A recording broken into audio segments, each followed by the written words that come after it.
Bonsoir à tous. Eh bien, je vais vous faire une petite vidéo sur une carabine que j'aime bien, la carabine FMR Unique RS1.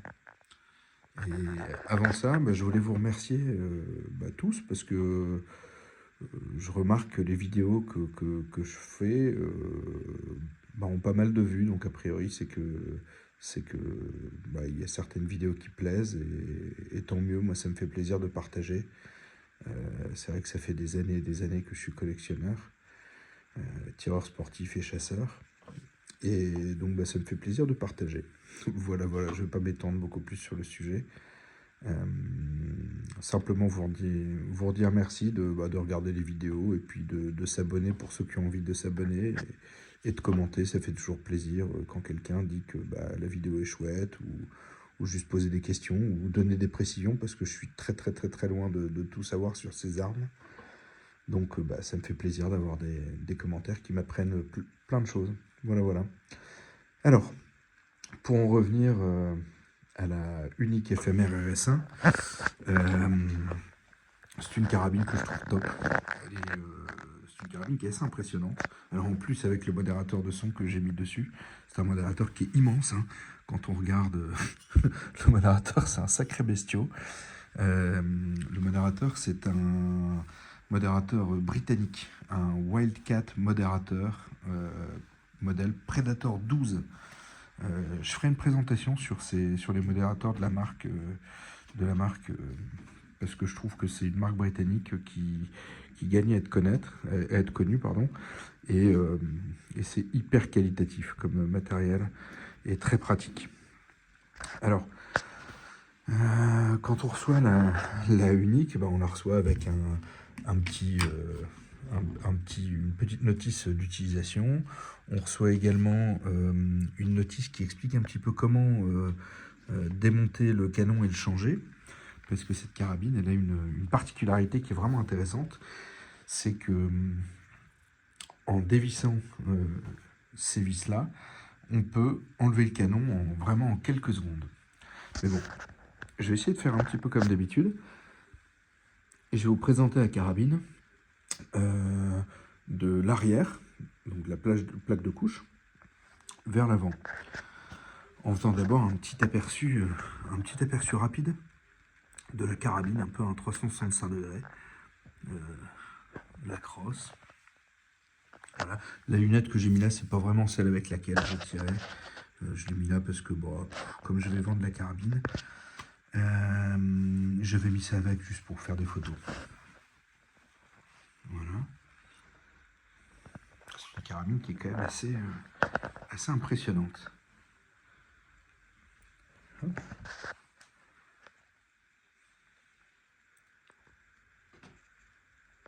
Difficile de faire un point correct. Avec une belle culasse torsadée. Voilà. Donc, en commençant un petit peu par l'arrière. Et je fais une vidéo sur cette carabine parce que c'est vrai je trouve qu'on trouve pas tellement d'informations et pas tellement de vidéos sur cette carabine de tir de précision qui est vraiment excellente. Donc, un tout petit brin d'histoire, pas grand chose. C'est une carabine qui a été faite par FMR Unique. Je crois qu'elle a été faite après la reprise de Unique par l'entreprise parisienne FMR. Et donc, c'est les années 90-2000. Ce modèle-là en particulier, c'est un modèle un petit peu plus récent qui prend les chargeurs AICS. Ce qui n'était pas le cas des premiers modèles qui avaient des chargeurs particuliers à la marque FMR Unique. Et moi je trouve ça top de pouvoir mettre des chargeurs AICS parce qu'ils sont de bonne qualité. Ils fonctionnent bien. Parfois ça nécessite un petit réglage des lèvres, ce qui peut être normal, mais dans l'ensemble c'est des super chargeurs qui fonctionnent très bien.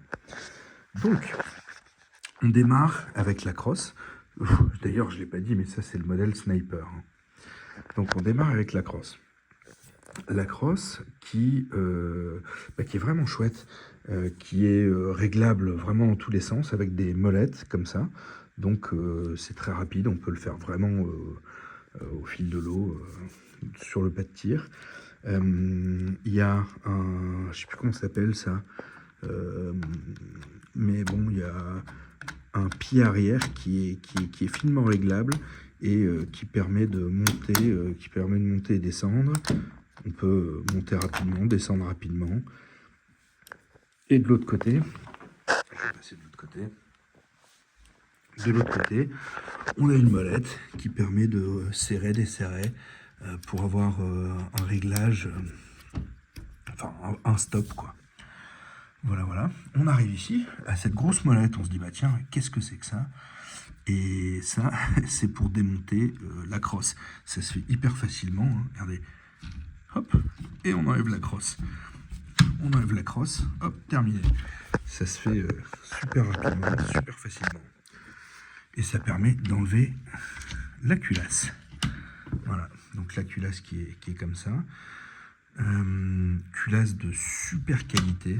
C'est, on dirait que c'est monté sur roulement à billes. Hein. Ça coulisse vraiment hyper bien. Ça coulisse hyper bien, c'est très fluide. Et je vais l'enlever pour montrer un petit peu. Hop là. Donc c'est une belle culasse avec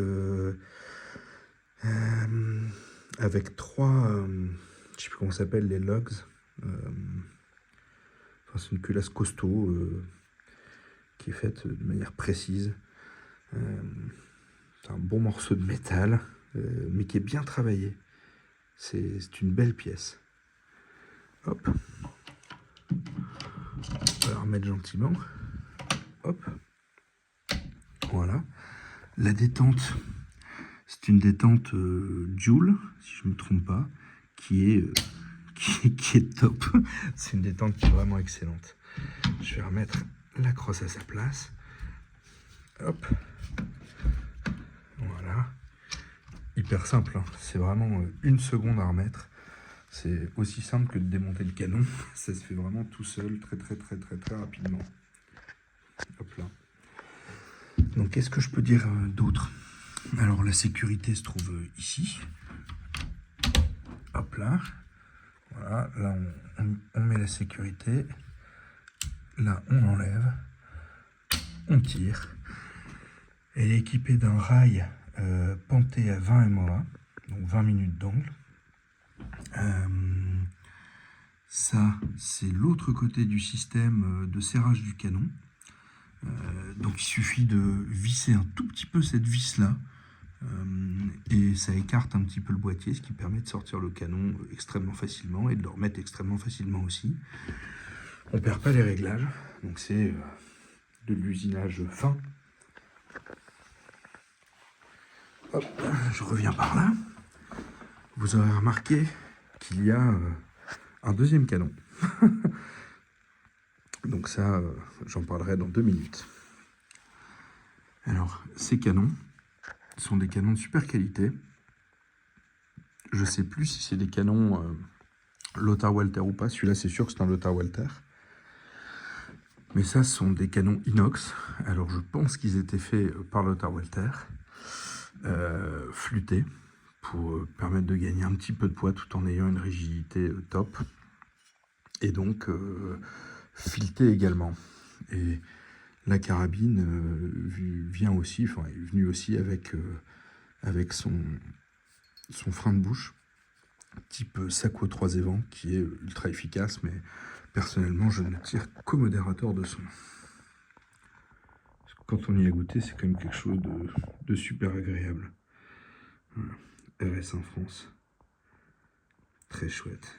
Et on a du mal à regarder cette carabine et ne pas penser à, on va dire, à sa grande sœur, la PGM Ultima Ratio. Parce que c'est vrai que c'est deux carabines qui se ressemblent assez fortement.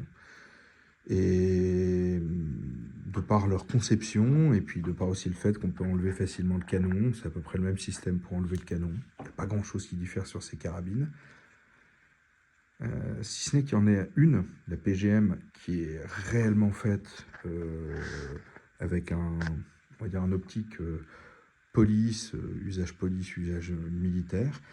Et celle-ci qui est vraiment faite pour, plutôt pour le marché civil et pour le tir de précision. Et ce modèle-là, qui est le modèle Sniper, qui est vraiment fait pour la longue distance et qui permet justement, et là on y vient, de pouvoir mettre d'autres canons. Là en l'occurrence c'est un beau barreau, un beau barreau de chez Lothar Walther, profil 2500 avec un beau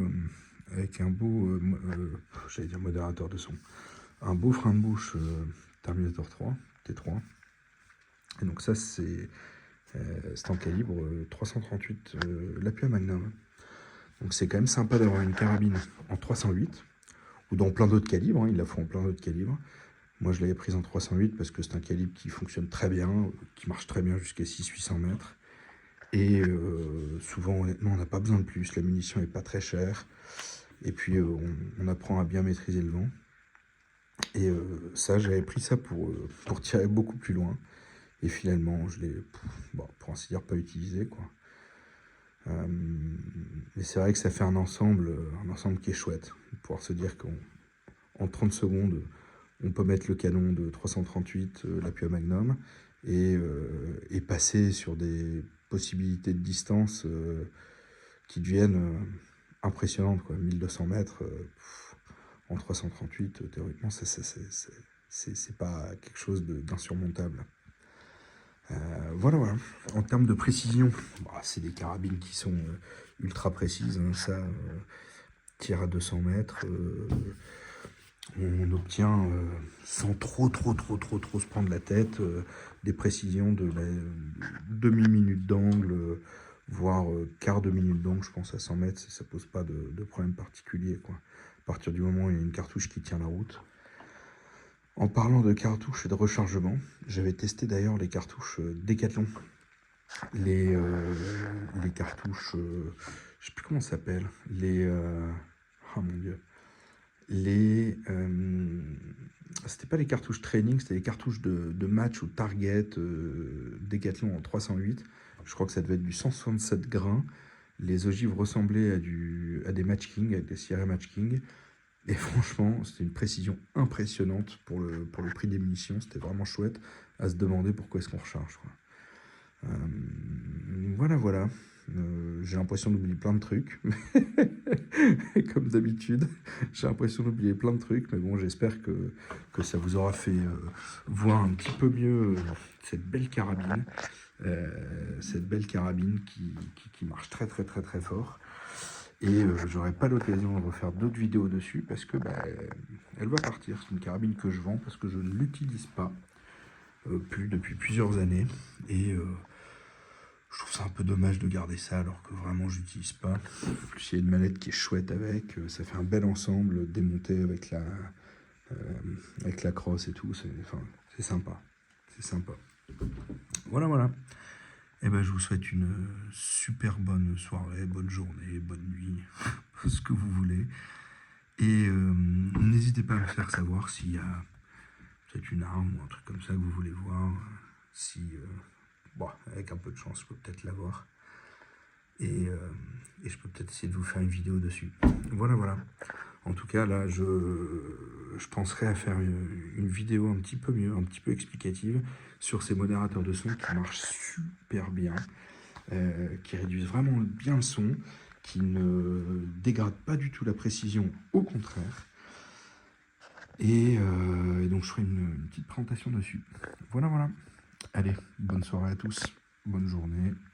Et à bientôt. N'hésitez pas à vous abonner, à liker et puis à commenter si vous le souhaitez.